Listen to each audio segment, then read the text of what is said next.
प्रधानमंत्री जी वोट मांगते हैं सीता के पति के नाम पर और काम करते हैं नीता के पति के नाम पर, अंबानी और अडानी के लिए। इन्होंने देश का भट्टा बिठा दिया। आज देश की वो हालत है कि देश का किसान फांसी लगाकर आत्महत्या करने के लिए मजबूर हो चुका है। प्रधानमंत्री नरेंद्र मोदी जी की माँ लाइन के अंदर लगें तो वो देशभक्त कहलाती हैं, और देश के किसान की माँ अगर किसान आंदोलन में आए तो वो आतंकवादी कहलाती हैं। देखिए, देश के प्रधानमंत्री जी की मैंने बात ही सुनना बंद कर दिया है, क्योंकि हमने प्रधानमंत्री ने उनकी मन की बात सुनने के लिए नहीं बल्कि जन की बात सुनने के लिए बनाया था। ना वो किसान के हित में बोल रहे हैं, ना वो देश के युवाओं के हित में बोल रहे हैं, ना वो उन गरीब लोगों के लिए बोल रहे हैं जो सड़क पे बेरोजगारी के कारण लाचार पड़े हुए हैं। देश के प्रधानमंत्री जी सिर्फ अंबानी और अडानी के ब्रांड एम्बेसडर बनकर उनके लिए काम करने में लगे हुए हैं। आज देश का किसान मजबूर, लाचार और असहाय होकर यहाँ बैठा हुआ है। 30 दिन से ऊपर इस देश के किसान को हो गए हैं। यहाँ इतने किसान शहीद हो गए, लेकिन देश की सरकार इन्हें सिर्फ टेररिस्ट, आतंकवादी और खालिस्तानी बताने में लगी हुई है। मैं आपसे ही पूछना चाहता हूँ कि क्या जिसका बेटा सरहद की हिफाजत करते हुए प्राणों को न्यौछावर कर रहा है, क्या उसका पिता कभी इस देश के अंदर आतंकवादी, टेररिस्ट या खालिस्तानी हो सकता है? प्रधानमंत्री नरेंद्र मोदी जी की माँ लाइन के अंदर लगें तो वो देशभक्त कहलाती हैं, और देश के किसान की माँ अगर किसान आंदोलन में आए तो वो आतंकवादी कहलाती हैं। ये कैसा दोहरा चरित्र है देश के प्रधानमंत्री जी का? आप कैसे किसान के बेटे हैं? आप तो सारे ही काम कर लेते हैं। आप डिसाइड करिए कि आप चाय बेचते थे, खेती करते थे, या फौजी बनना चाहते थे, डॉक्टर बनना चाहते थे। इनकी पुरानी आदत है, जिसके बीच में जाएंगे वहीं कहेंगे मैं ये बनना चाहता था।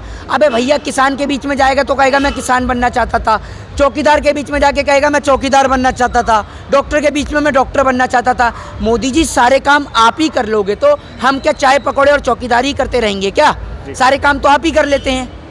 हाँ मोदी जी, राजनाथ सिंह ने भी कहा है कि 1-2 साल इसको इस्तेमाल करके देखें, बिल्कुल अगर ये समझ में नहीं आएगा तो इसको बदल देंगे। तो बिल्कुल मना कौन कर रहा है 1-2 साल इस्तेमाल करने के लिए? बिल्कुल किसान तो तैयार है।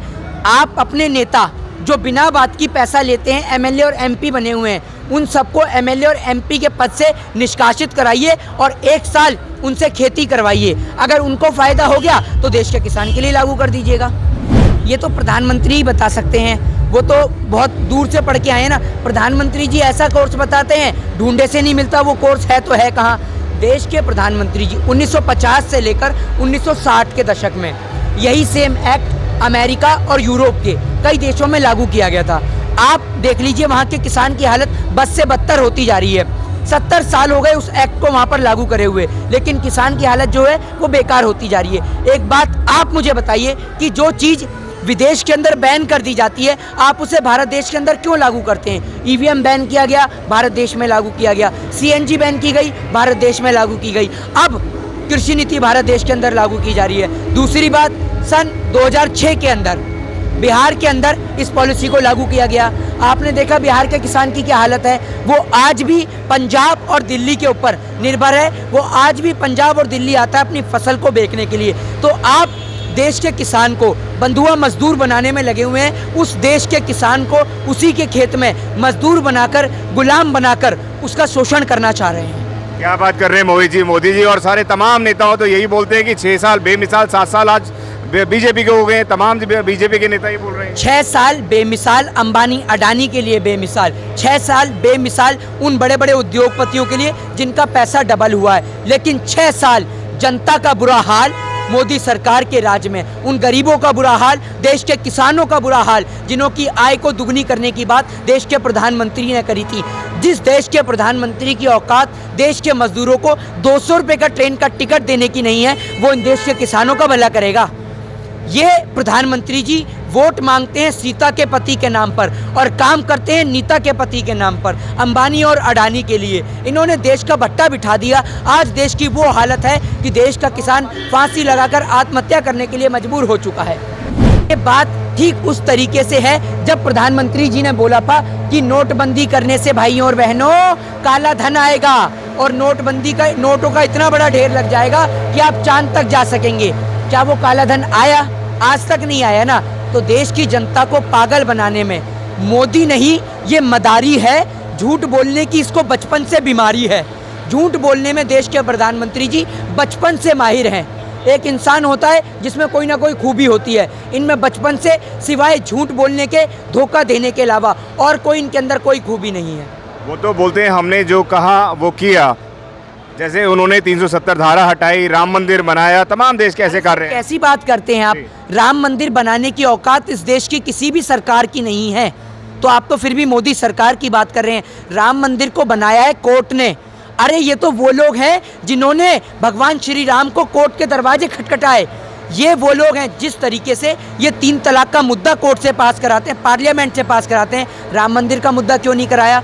ये सिर्फ राम के नाम पर वोट लेना जानते हैं, काम करना नहीं जानते।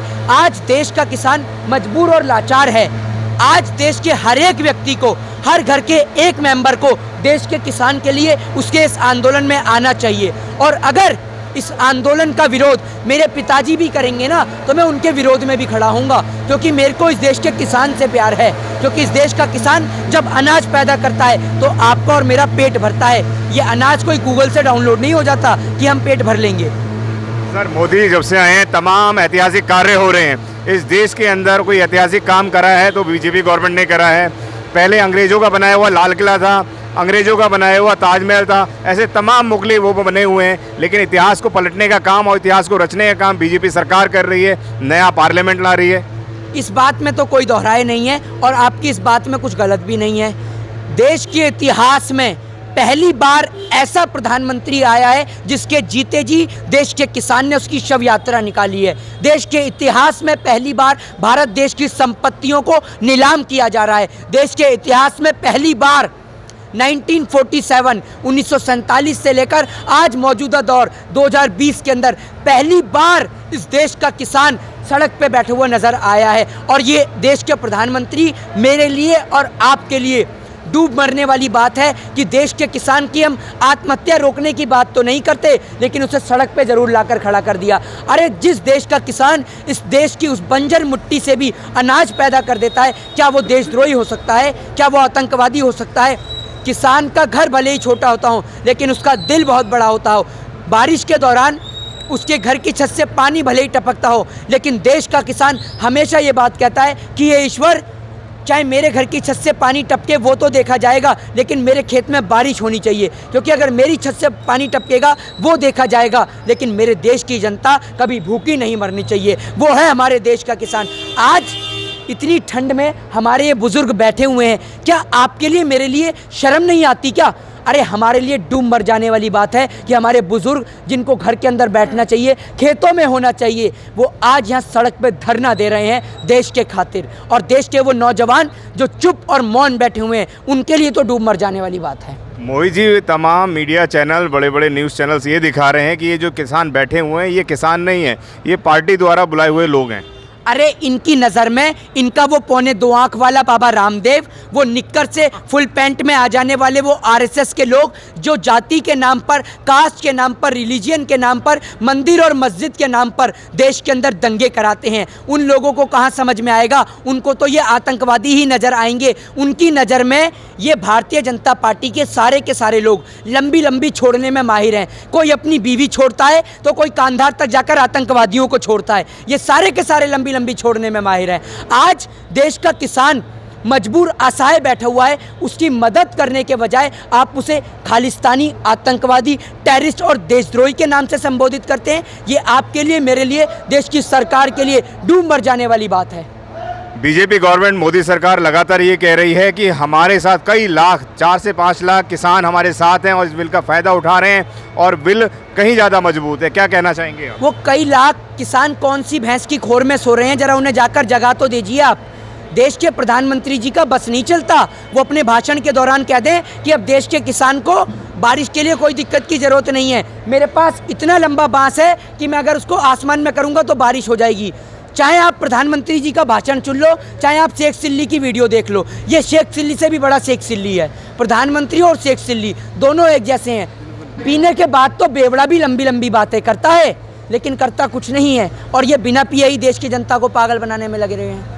इतना गुस्सा, इतनी नाराज़गी सरकार और मोदी सरकार पे क्यों है, जबकि वो लगातार कह रहे हैं कि मैं किसानों के साथ खड़ा हूँ? गुस्सा है जनाब।